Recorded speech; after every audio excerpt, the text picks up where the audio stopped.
Hi everyone, welcome back. It's Murph Prep Monday, and I encourage you all to go outside and really try to do these workouts outside. Maybe you could go on your kids' jungle gym or swing set and work on some pull-up strength there.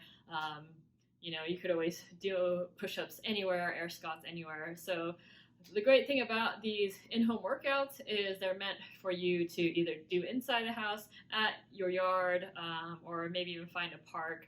Obviously, if the park's closed, don't go there, or if you're going to use some sort of jungle gym contraption at the park, maybe even disinfect it if that is an option. All right, so if you can't go outside, you're stuck at home, then we have the option of doing like the Renegade Rows and push-ups and floor press. So that's what those are for. We're doing similar movements as pull-ups and push-ups, but we're using the same muscles, so hopefully you aren't losing your push-up and pull-up strength. So today's strength is going to be a tabata style workout where you're going to be doing 20 seconds of work, 10 seconds of rest. So the first movement is a stationary lunge. You're going to lunge on either the left or right leg for 20 seconds, then you're going to switch 10 seconds, and then go to the other side and do 4 rounds each, and that's going to be your 8 rounds of tabata.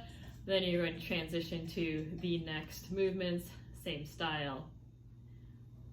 So first movement is the stationary reverse lunge. You're going to stay in place. So you're going to take a step back, keep those hips even, try to keep the chest tall, and you're going to lunge down and come back up. You're just going up and down from in this position, and you're not taking steps back and forth. So just up and down for 20 seconds, and then you're going to take a 10-second rest, and you're going to do the other side for 20 seconds, repeat 4 rounds.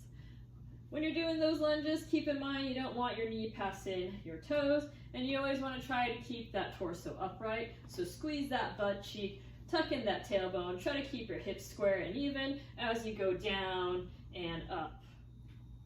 To add a little bit more of a challenge to that stationary lunge, you could always hold weight out the side, or you could go in a goblet position and go up and down. For the Renegade Rows, you're going to start on one side, work for 20 seconds, and then you're going to switch after the 10-second rest. So you're going to get in a plank position. Don't have your feet too wide unless you really need the help. You always want to keep it challenging, but use your core as much as you can. So try to keep those hips and shoulders square. You're going to start on one side, and for 20 seconds, do the row. Try to keep those shoulders square, elbow in close, and ideally you wouldn't see too much of a weight transfer, so I don't want to see you going back and forth on one side or not letting your hips come up. So do the best you can to stay in that stable position and pull that weight straight up, keeping that elbow in tight. And then you're going to either stay in a plank position to challenge yourself, or you can rest and then go to the other side. And our last tabata is going to be a combo of floor press and skull crushers. So you're going to lie on the ground, and you're going to press those dumbbells up off the ground for 20 seconds.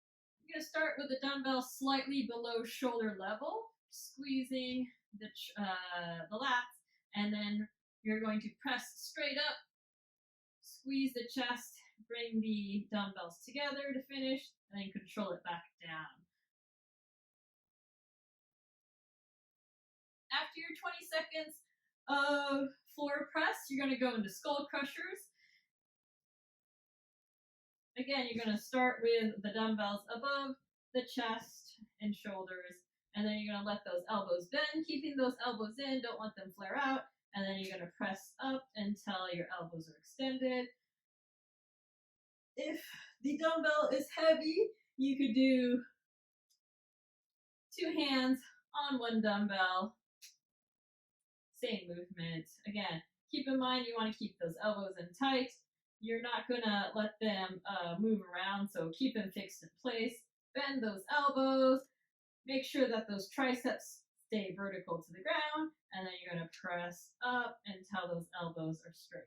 For your Metcon today, you have a 50 lunge buy-in. That's going to be 25 on each leg, so you have 50 total. And then you're going to go on an 800-meter run.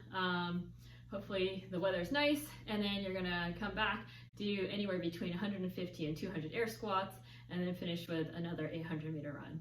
All right, so have fun with that workout, guys, and I will see you tomorrow.